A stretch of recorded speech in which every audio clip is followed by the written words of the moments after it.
Good morning. It is Brenda, the HR lady, and I am here today to talk to you guys about what happens when HR grows ahead, meaning that this is how you can really freak your CEOs out and your leaders by getting incredibly overly excited about something in order to meet a need. So yes, we know that compliance is important. Okay. Compliance is expensive when it is not met. It's even more expensive when it's not met. But here's the thing, when you're approaching information, you're approaching your CEO with a resolution to a solution that that person doesn't even know that exists first.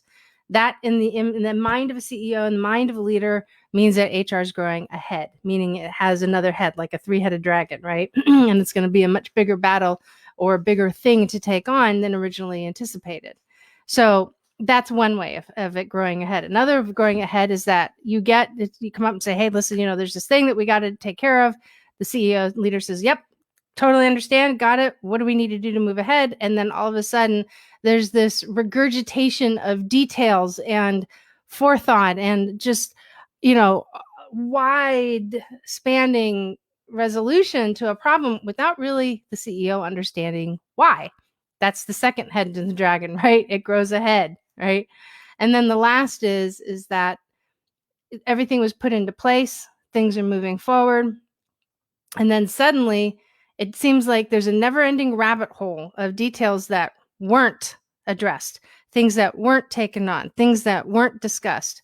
That now therefore means it grows ahead because either you or the company were actually prepared to handle it. So those are three ways right there that HR can grow ahead. So how do you beat them? Well, number one, you need to be very clear on what the issue is and how is it going to impact the organization.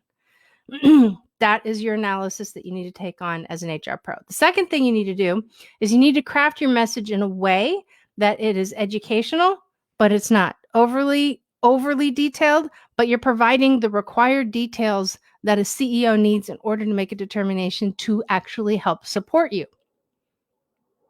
Those two things will actually get you the kind of support that you need, and projects can actually move forward.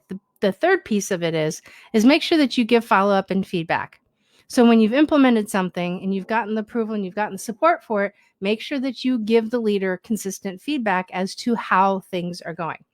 Now, if you like what you heard today, by all means, stay in tune for this week's podcast, because I'm going to elaborate a little bit more on talking to the CEO and why things are the way they are. So would love to have you guys join me on Clubhouse. I'm on Clubhouse Tuesdays, Wednesdays, Thursdays, Fridays. I'm on Clubhouse quite a bit. Would love to see you there. We do have a recruiting event that takes place on Clubhouse every Tuesday at 4 p.m. Eastern Standard Time. And you can actually find information out about that over at BrendaTheHRLadyRecruits.com. And you can follow me over for really great information and also a lot of really cool stuff that's going to be coming up over at BrendaTheHRLady.com. Can't wait to see you guys. Have a wonderful day.